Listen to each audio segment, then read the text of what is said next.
Olá, sejam muito bem-vindos a mais um vídeo aqui no canal da Arcade Jampa. Muito prazer, meu nome é Vitor e hoje estamos aqui num cenário muito bacana que é a praça, né, do Centro Cultural São Francisco, aqui na região central da cidade de João Pessoa, na qual teremos uma entrevistada muito especial que, além de historiadora, também é professora, né, que é Maria. Isso, prazer em recebê-lo. Prazer receber a oportunidade de interagir com vocês pessoalmente, né? Porque eu já conheço a página, já acompanho há um tempo, então estar nesse espaço, né, ter a voz e a fala, para mim é muito É, gratificante e interessante. nós ficamos felizes, inclusive, antes da gente começar a entrevista, acabamos tendo um encontro que foi no Museu da Cidade de João Pessoa, né? Tem até o vídeo postado no nosso canal, na qual estava eu e Michelin gravando lá e ela nos reconheceu, né? Enfim, e acabou sendo o primeiro encontro e a gente, né, logo em seguida já foi conversando de fazer essa entrevista e que graças a Deus está dando certo hoje, então aí vocês vão ter uma entrevistada muito especial com muitas histórias, né, para contar por aqui. E aí, para começar, como que você se encontra com a história, né? Essa sua paixão, além da história também entrando na área da educação, né? Isso. Me chamo Maria do Socorro França, sou professora há quase 20 anos. Desses quase 20 anos, 13 anos são na escola pública. Eu trabalhei em uma escola inicialmente no município de Sapé, que é o EMOAP, o Monsenhor Odilon Alves Pedrosa, e depois fiz a minha remoção e fui removida para o Colégio da Polícia Militar, onde eu atuo há 11 anos. O restante do tempo eu trabalhei em escolas particulares aqui do município e atualmente, junto com o CPM, eu trabalho no IEG, que é o Instituto Educacional Guedes. Já sei que deu problema. Pois deu problema agora, vai ter que começar de novo a cortar. Então, continuando. Meu interesse primeiro veio, acho que, por educação e depois por história. Minha família é uma família de retirantes. Minha mãe, ela vem do município de Cruz do Espírito Santo. Ainda adolescente, eles fugiram da questão das cheias do Rio Paraíba e eles vieram morar aqui no município de João Pessoa. Meu avô era analfabeto, minha avó semi-analfabeta, então eles trouxeram a cultura do marchante e eles começaram a sobreviver da comercialização de carne de porco na feirinha de Mangabeira.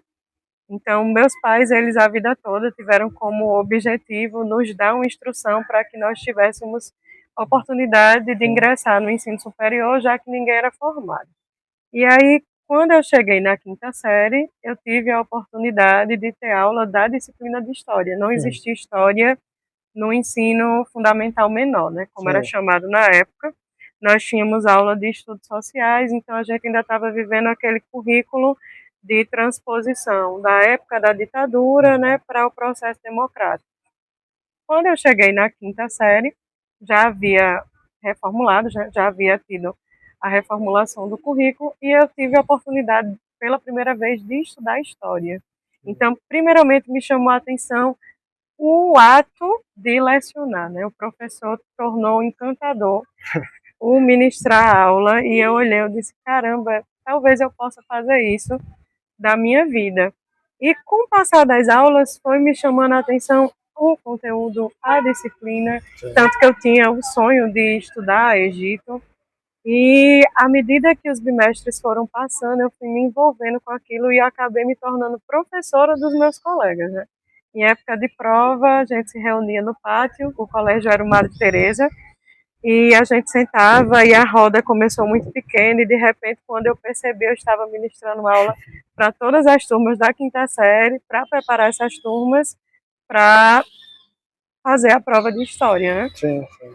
Então, foi nesse momento que o sonho de ser professora de história foi germinado no meu coração. Óbvio que, à medida que a gente vai crescendo, vai tendo contato com outras disciplinas e vai começando a se perceber, né, como indivíduo, outros interesses vão aparecendo. E aí, no ensino médio, eu quase que fazia enfermagem. Conversei com o meu professor na época, não estudava mais em escola particular, estudava no José Lins, né, que Sim. atualmente é a O UEPB, APB. e eu disse a ele, eu disse, professor, eu queria muito fazer enfermagem, porque eu me interessei pelas suas aulas, pela sua formação, e ele me disse uma coisa que acabou ficando na minha memória e que eu acabo propagando várias e várias vezes. Ele disse o seguinte, ele disse, Maria, não existe em área nenhuma falta de trabalho. O que Sim. existe são profissionais que não estão capacitados para ocupar aquela vaga. Uhum. E ele disse: faça o curso de História, eu tenho certeza que você, fazendo o curso, não vai lhe faltar trabalho, porque você é uma pessoa comprometida. Então, o que Sim. você se propuser fazer vai dar certo. E eu fiz, e já são quase 20 anos, e realmente eu nunca fiquei desempregada. Há sempre a necessidade do profissional, né? Na época nem era historiador, porque a profissão não era regulamentada, mas há sempre necessidade de um professor de história comprometido, de fato, com o que faz. Então, a minha história começou quando eu ainda era criança, faz bastante tempo. Caramba, que massa. E é interessante porque ah, as histórias dentro da sua família vão fazendo ligações, né? Sim. Uma com as outras. Um fato que me chamou a atenção foi porque antes da gente começar a gravar, ela comentou que tem seu irmão, né, que é arquivista, né? Isso. O irmão dela também é formado em arquivologia. Coincidentemente, a UEPB é no campus onde antes era a Escola José Lins do Rego. E essa questão de mudança de denominação de um lugar também traz um certo questionamento dentro da história, da arqueologia, porque a gente está acabando com a história em que ali existia para colocar outra na qual a gente poderia ter tido uma conversa e fazer com que uma história não precisasse morrer para que outra Sim. iniciasse. Eu também acho que o prédio poderia continuar Sim, sendo utilizado, né, concomitantemente, o EPB e José Lins do Rego.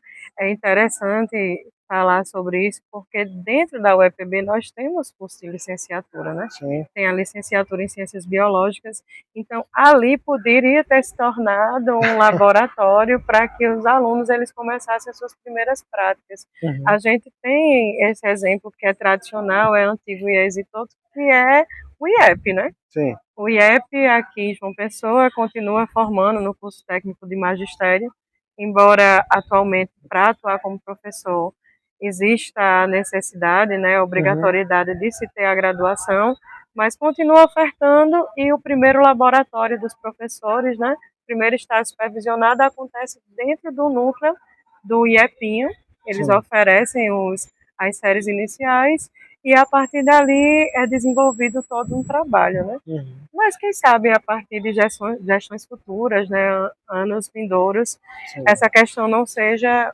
melhor discutida, porque de alguma forma a população do Cristiano não ficou totalmente desassistida, porque junto ao José Lins do Rego a gente tem um complexo, né? Nós sim, temos outras escolas estaduais que acabam ofertando o segmento fundamental e médio, que era o foco da escola. uhum. Eu ia até deixar essa pergunta mais para frente, mas eu vou até antecipar sobre a questão da, né, você como mulher e historiadora, como que você vê a história das mulheres inclusas na história da Paraíba? Porque quando a gente olha, inclusive até aqui próximo de onde estamos, a casa que a Anaíde Beiriz morou não tem nem placa mais, né, porque já foi Uhum, retirada. Então, ao mesmo tempo que, né, nos últimos anos a gente vê que tem se comentado mais sobre a questão das mulheres na história da Paraíba, ao mesmo tempo a gente não vê tantas mudanças como deveriam acontecer. Então, como que você vê toda essa questão? na verdade, eu acho que a gente tem uma problemática um pouco maior Hum, do que apenas a questão feminina. sim. Quando a gente pega os currículos escolares do ensino básico, fica pouca margem para estudar a história local. Uhum, A história local ela não aparece de forma explícita. sim. Nós temos pontualmente falando do currículo do Estado, né, que é o currículo que eu conheço com mais propriedade. Então nós temos poucos momentos em que a história local ela é de fato trazida para esse Uhum, currículo oficial, de forma que o ensino de história local ele fica muito a cargo da iniciativa do professor. sim. E aí, a questão da inserção desses conteúdos, ela não depende apenas da figura do professor em si, mas depende de todo o sistema que a escola se insere. Sim. Por exemplo, tem escolas que têm uma rigidez muito maior sobre a questão da cobrança do cumprimento do conteúdo presente no livro didático. Então, quando a escola condiciona a figura do professor a cumprir aquele conteúdo, e aí diga-se especialmente as escolas de iniciativa privada, Sim. o professor ele se vê com aquela missão, com aquela incumbência que é desafiadora. As escolas têm trabalhado com sistema de ensino, então nós temos 7, 8 capítulos por bimestre para cumprir um bimestre que tem 11 ou 12 semanas. Então, acaba que a história local, mesmo que a gente tenha ciência de que ela se enquadra perfeitamente, em alguns momentos se encaixa no conteúdo do livro, ela acaba entrando em segundo plano. A gente consegue falar, expor oralmente, trazer alguma coisa, mas a gente não consegue desenvolver um projeto mais substancial nesse sentido, mas não é que não aconteça. Eu vou te dar um exemplo de uma iniciativa que começou com o IFPB, o Instituto Federal de Educação, Ciência e Tecnologia da Paraíba. Eles iniciaram um trabalho que é o chamado Desafio de História da Paraíba. Então, seguindo o modelo da Olimpíada Nacional de História do Brasil, eles propõem anualmente uma Olimpíada voltada para a história local. Então, esses momentos eles são riquíssimos, porque é uma proposta que vai englobar vários municípios paraibanos. Por exemplo, ano passado, na final, nós tivemos a presença de 43 municípios paraibanos. Parece algo insignificante, mas quando a gente observa que era apenas a terceira edição do desafio, é algo grandioso, porque a gente conseguiu reunir 43 cidades paraibanas para estudar história da Paraíba. Então é uma iniciativa fantástica e nesses momentos, quando a gente acaba desenvolvendo um trabalho em paralelo, porque é impossível desenvolver esse tipo de trabalho no cotidiano de sala de aula, a gente consegue se apropriar e se aprofundar mais na nossa história. E agora, voltando especificamente para a questão das mulheres, em 2024 foi aprovada, né, uma lei federal com a obrigatoriedade do ensino de história das mulheres e alguns livros didáticos, por exemplo, o livro didático que eu uso de Gilberto Coutrinho, ele já vem trazendo, por exemplo, ele traz a figura de Ana, desculpa se eu errar o sobrenome, é Ana Albuquerque, que é pernambucana, que vive na época do período holandês, e ela assume a propriedade açucareira da sua família, se torna administradora. O livro didático já traz essa figura. Mas quando a gente pensa na história da Paraíba, realmente as figuras femininas elas ficam muito à margem. Para trabalhar a figura de Anaíde Beriz, a gente tem que desenvolver um projeto paralelo. Há alguns anos eu tenho trazido para os meninos um HQ, que é o nome do HQ é Anaíde. É produzido por uma jornalista paraibana. E quando a gente traz esse HQ, quando a gente fala da figura de Anaíde, que era uma pessoa que estava à frente, em vários aspectos estava à frente do seu tempo, e a partir da história dela, né, a gente relaciona a Revolução de 30, não mais apenas a grandes nomes, a oligarquias, mas a pessoas comuns, né, que acabam parando ali, se torna algo precioso para os estudantes e, sobretudo, para as estudantes, para as meninas, né? Elas conseguem entender melhor como, sobretudo, houve um melhoramento da posição das mulheres, tanto na questão política como na questão social. A Anaíde acaba sendo marginalizada por lutar por isso, por querer, né, galgar passos que para as mulheres naquele momento não era permitido, né? E principalmente tendo em vista que, como eu sempre digo a elas, basta uma crise, né, como Simone de Beauvoir diz, basta uma crise política, social e econômica para que os direitos das mulheres eles sejam cerceados, né?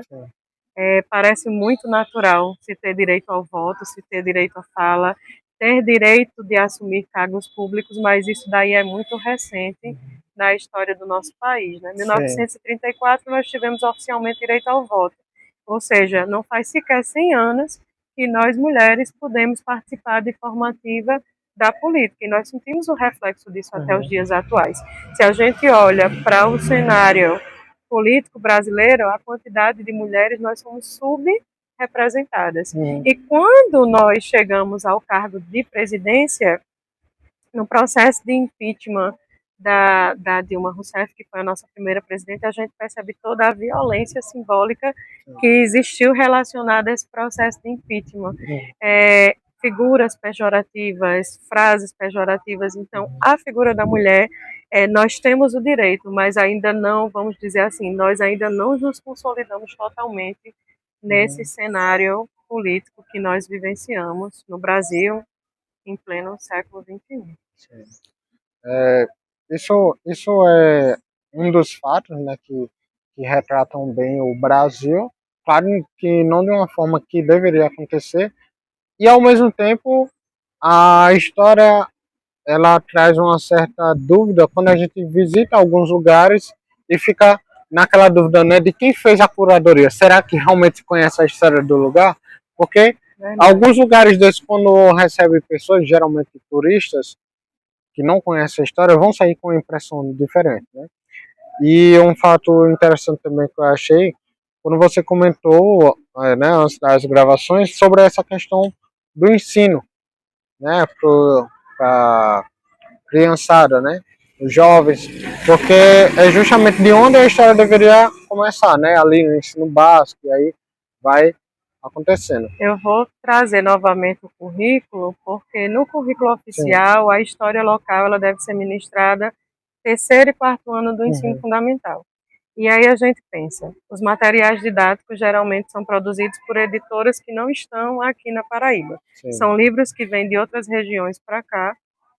A maioria das escolas, e aí falando da realidade da escola pública, recebe esse material, não tem um material adequado para se trabalhar e também não tem a figura do historiador, porque quem ministra a aula é a chamada professora polivalente.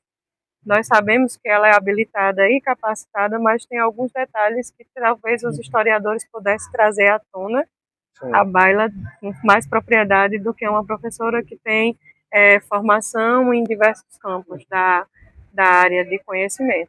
Então, no momento que eles deveriam receber essa formação, ela é feita de forma muito incipiente.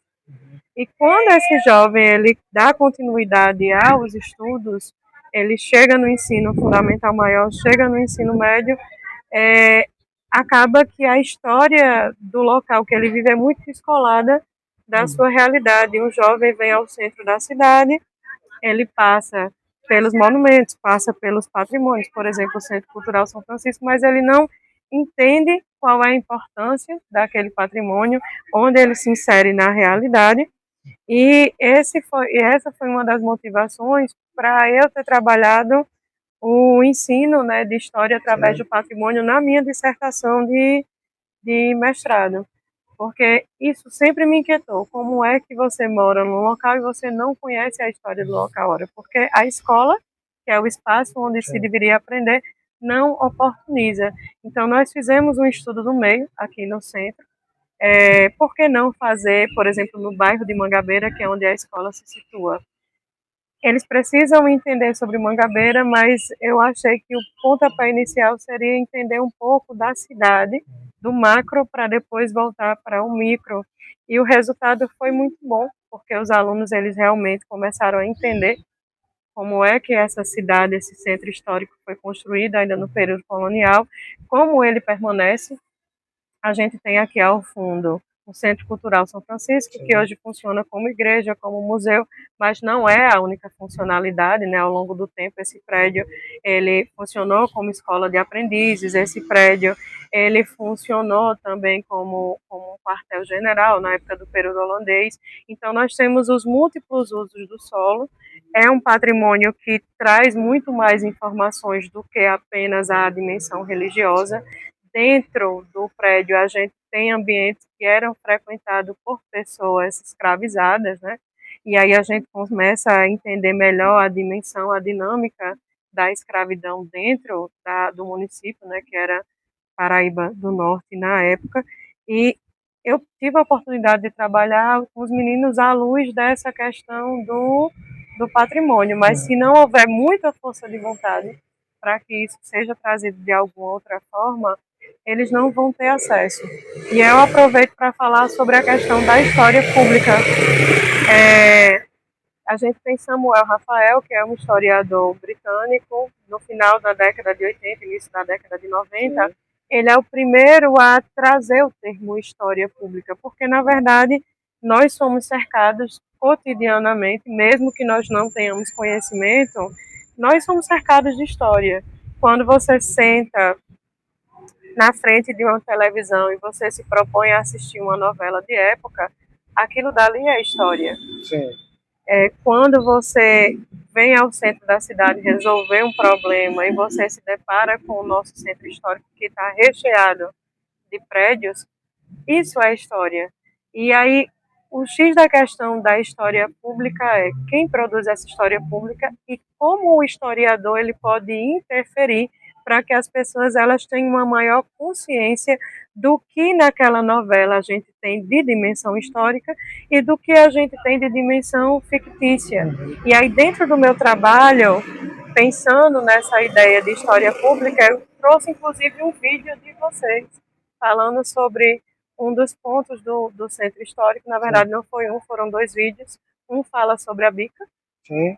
E o outro fala sobre a Bica dos Milagres, que hoje em dia está emparedada.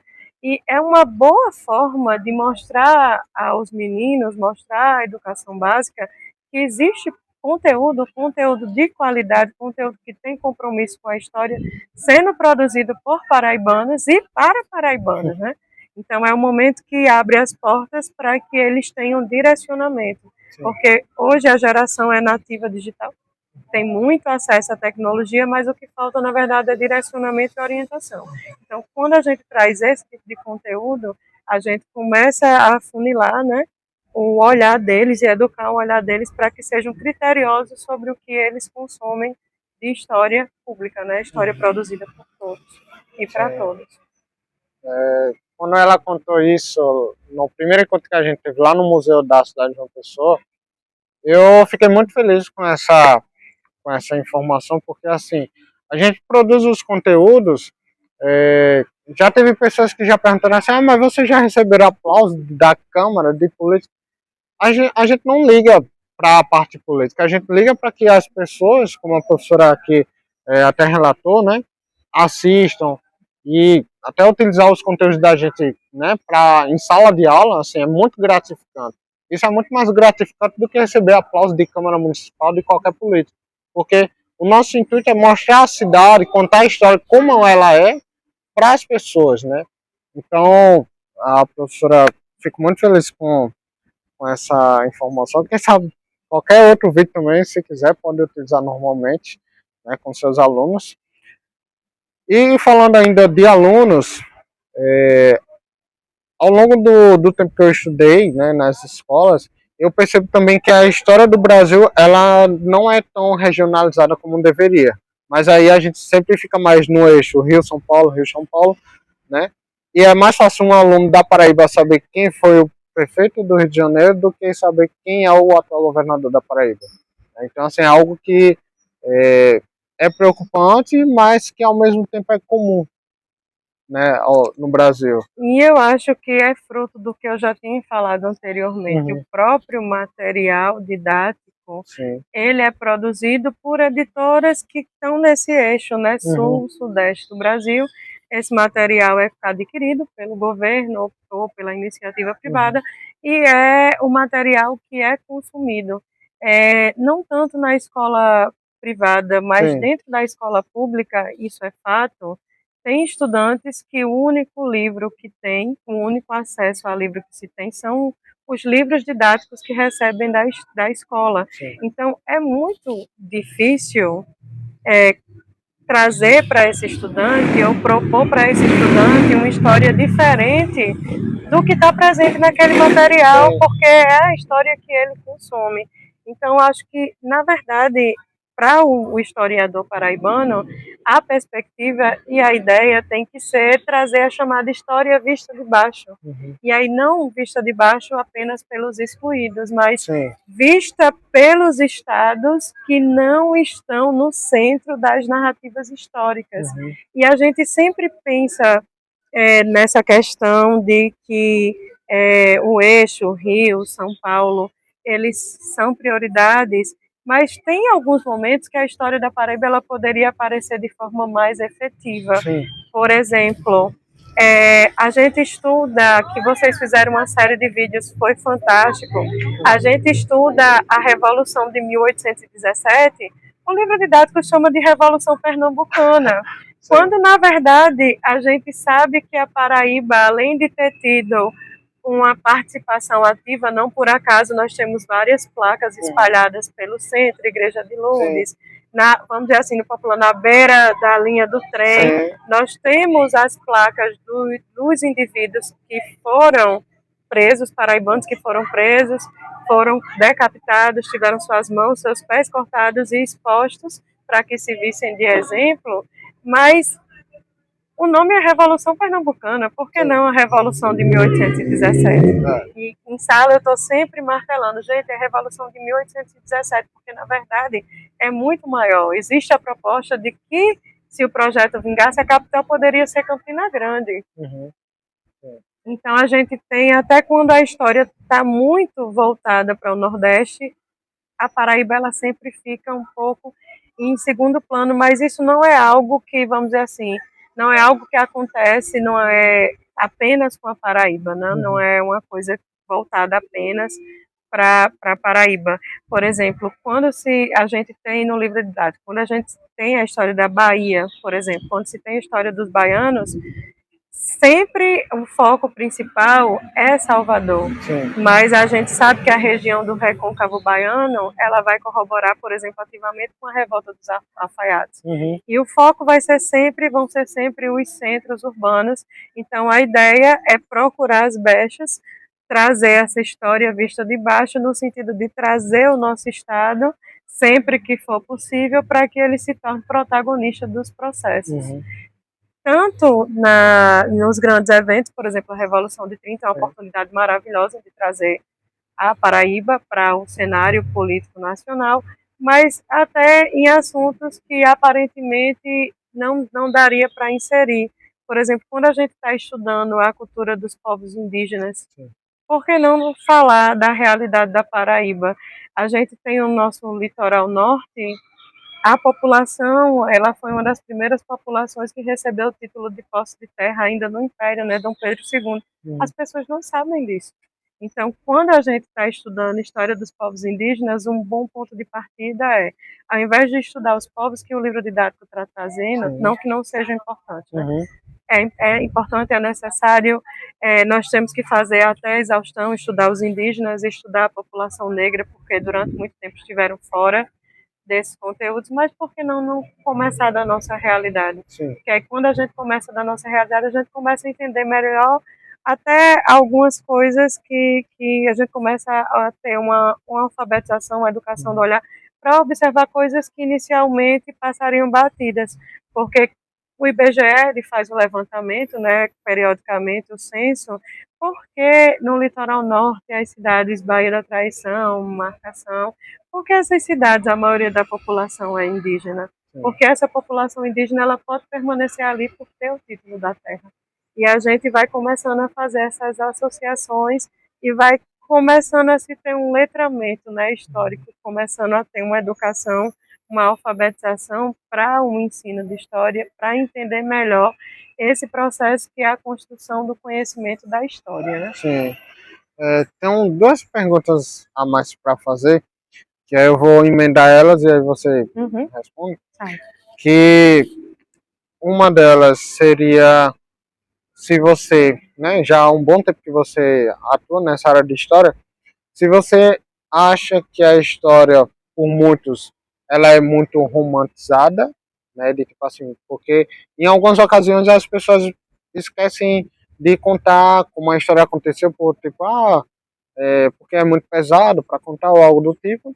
E a outra pergunta seria você como historiadora, mas também como você é pessoense, Sou. e como pessoense, como que você vê a realidade atual do centro histórico da nossa cidade? Então vamos lá. Para a primeira pergunta. Sim. Tem alguns conteúdos que estão fora dos livros didáticos, estão fora das discussões, porque no final da Segunda Guerra Mundial, com a criação da ONU, se fortaleceu a questão da política de paz. Sim. E aí, quando se tem essa preocupação de criação da política de paz, ela acaba sendo inserida na realidade dos livros didáticos e dos currículos. Eu estou batendo bastante na tecla do currículo, mas, na verdade, eu acho que uma das primeiras disputas do poder é a construção de um currículo escolar, porque é nesse momento que vai se escolher o que é silenciado, o que é falado. E aí, dentro dos currículos, a gente tem a retirada, por exemplo, das guerras sino-japonesas. Quem tem a oportunidade de estudar sabe que foi um dos maiores massacres que aconteceu antes, durante a Segunda Guerra Mundial. E não se é estudado porque o nível de violência justamente vai de encontro, colide com esse interesse de se implantar uma cultura de paz nos livros e no mundo. Até por quem está contando a história, né? Ainda tem esse Sim, detalhe. exatamente. E quando a gente pensa na questão do centro histórico de João Pessoa, a gente tem uma série de problemáticas e essa problemática ela começa, eu acho que na própria legislação patrimonial, porque a gente tem a patrimonialização, o processo de tombamento, esse tombamento pode ser feito pelo IFAEP, pode ser feito pelo IFAM, mas a gente não tem esse processo de tombamento de um imóvel ou de um espaço acompanhado de nenhuma política pública de assistência. Os moradores desses espaços, eles são patrimonializados, mas eles não recebem nenhuma assistência do governo para que esse patrimônio ele possa ser preservado tal como ele se encontra. Uma outra questão que é importante e a gente não pode perder de vista em momento nenhum é a questão da especulação imobiliária. Dentro do centro, a gente tem, eu diria que, dois projetos, e eu não falo só de projetos políticos, projetos arquitetônicos. Nós temos um centro histórico com prédios bastante antigos, e esses prédios bastante antigos, eles são vizinhos, né? Nós temos na circunvizinhança prédios novos. E aí, para o proprietário, que às vezes não é um proprietário, nós temos uma família proprietária, a gente tem um conjunto de pessoas que não consegue usufruir a contento daquele espaço, às vezes é mais, infelizmente, às vezes é muito mais vantajoso deixar que chegue à ruína para que aquele terreno possa ser vendido, e é aí que entra a questão da especulação imobiliária, né? Quando o patrimônio vai à ruína, o terreno é vendido e ali pode ser erguido naquele espaço um novo prédio.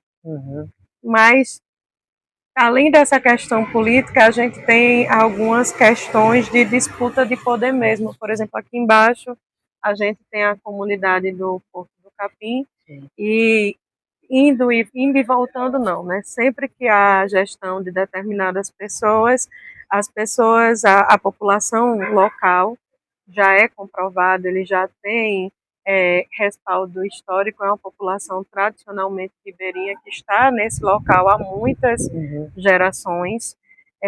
Essa população fica na iminência de ser retirada da sua casa para que se apropriem do patrimônio natural que é o Rio Sanhauá. Mas por que não deixar essas pessoas se criar uma política de habitação popular para que essas pessoas, elas são patrimônio vivo? Quando a gente fala do patrimônio natural, é muito tendencioso olhar para o rio, mas quem preserva esse rio? Quem vive desse rio? Quem tem relação direta com esse rio? São essas pessoas. Então, por que, junto com esse projeto de gentrificação, por que não vem acompanhado um projeto que possa se conviver? Pessoas, patrimônio, se dá subsídio para que essas pessoas, e elas fazem, quem tiver a oportunidade de conhecer o turismo comunitário, elas fazem, mas sem nenhuma assistência, sem nenhuma política pública efetiva e contínua, né? Não pode ser uma política de governo, tem que ser uma política pública contínua e constante, para que essas pessoas elas tomem consciência de si, se tornem orgulhosas e elas sejam as condutoras da história, de contar a sua história a partir daquele patrimônio.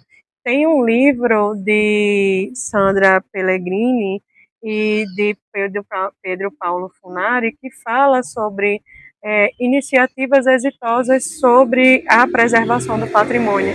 Em todas essas iniciativas exitosas, Peru, Chile, sempre se tem acompanhado da preservação a questão das pessoas se sentirem pertencentes, as pessoas permanecerem naquele local, porque o que mantém um patrimônio histórico vivo são as pessoas, porque o patrimônio ele vai muito mais do que o patrimônio de pedra e cal.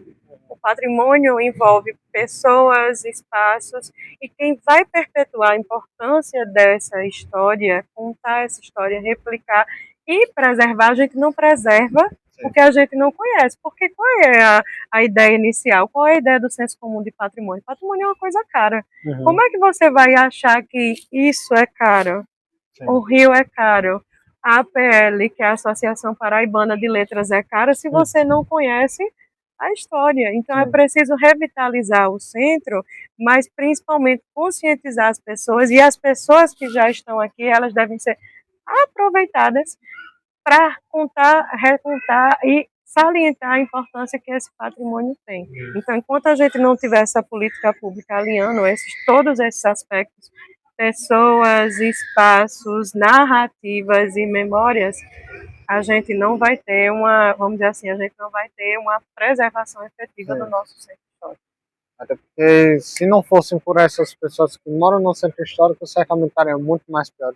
Porque quando a gente olha o que é feito pelos governantes, a gente vê que é somente na praia, né? Então o centro histórico fica muito esquecido e ele só está desse jeito justamente pelos moradores daqui. Existe um projeto, eu acredito que vocês já devam ter ouvido falar, de retirada, né, da Assembleia Legislativa daqui do centro para a praia, para ficar mais próxima das pessoas que o frequentam, mas isso aí vai ser um grande tiro no pé, porque o que garante a circulação, o fluxo de pessoas naquela região da Praça dos Três Poderes é, sobretudo, a presença dessa Assembleia Legislativa. Então, o que é necessário, eu acho que é fazer o caminho contrário. A gente está tendo algumas iniciativas boas ou ruins, eu acho que isso daí é para um outro momento, mas de ocupar esses espaços, trazer museus, né? Se apropriar e tornar esses espaços visitáveis para que as pessoas comecem a ter essa sementinha plantada do que é, da importância do que é ter um patrimônio, né? De se ter prédios e patrimônios e narrativas e memórias históricas. Um bate-papo, né? Como eu falei logo no início, uma conversa maravilhosa essa entrevista. E aí, professora, já encaminhando para o final, você teria alguma mensagem que você gostaria de deixar para as pessoas que estão assistindo essa entrevista? Eu acho que, para fechar, como eu estou falando como historiadora e professora, na verdade me sinto muito mais professora do que historiadora. Eu lembro que quando eu estava na metade do curso, uma professora fantástica, que é Cláudia Enger Cury, ela ministrou uma disciplina e no primeiro dia de aula ela disse para a gente, gente, se conscientizem, vocês vão se tornar professores de história, porque no momento não existia a profissão de historiador, não havia sido regulamentada. Então, em relação ao ensino, nós precisamos continuar esperançando, como Paulo Freire diria, e continuar acreditando também no que Paulo Freire diz, que a educação ela não muda o mundo, a educação muda as pessoas, e as pessoas são responsáveis por mudar o mundo. Tem sido muito difícil, não vou dizer que a profissão ela seja fácil, ela exige comprometimento, exige perseverança, existe reinvenção, mas que abracem a profissão. Lógico que nós trabalhamos por dinheiro, nós estamos num sistema que nós dependemos disso para sobreviver, mas precisamos continuar trabalhando com amor, né? Para que, esperançando, nós tenhamos gerações mais conscientes da importância da história, mais conscientes da importância da educação como um veículo realmente transformador de vidas e de realidades sociais. Então é isso. Então, pessoal, muitíssimo obrigado por ter assistido essa entrevista, né? E agradecendo novamente a professora, como também nós hoje temos duas espectadoras aqui, que é a mãe da professora, né? Como é o nome delas? É Janice, minha mãe, Janice, e Carolina, minha irmã. Janice e Carolina, né? Mãe e irmã da professora Maria, que estão aqui também assistindo a entrevista. Então, obrigado também por estarem aqui conosco. É uma entrevista muito bacana e que deu certo, né? Já faz um tempo que a gente está fazendo essa mediação para ter essa entrevista, que inclusive é a última que a gente grava antes dessa pequena pausa, né? Agora por conta da Copa do Mundo, então a gente também vai ter um pouco aí de férias, né? E aí, professora, muitíssimo obrigado novamente por ter aceitado o nosso convite e também desejamos, né, em nome da equipe, sucesso em todos os seus projetos, certo? E nas suas aulas também. Então, que venham mais vídeos da Retrato Digital nas salas de aulas também. Então é isso. Acompanhe o Instagram, se inscreve no nosso canal também, visite o nosso site. E, além dessa entrevista, assista as outras também, que vai estar na playlist. E é isso. Até o próximo vídeo. Tchau. Tchau, tchau.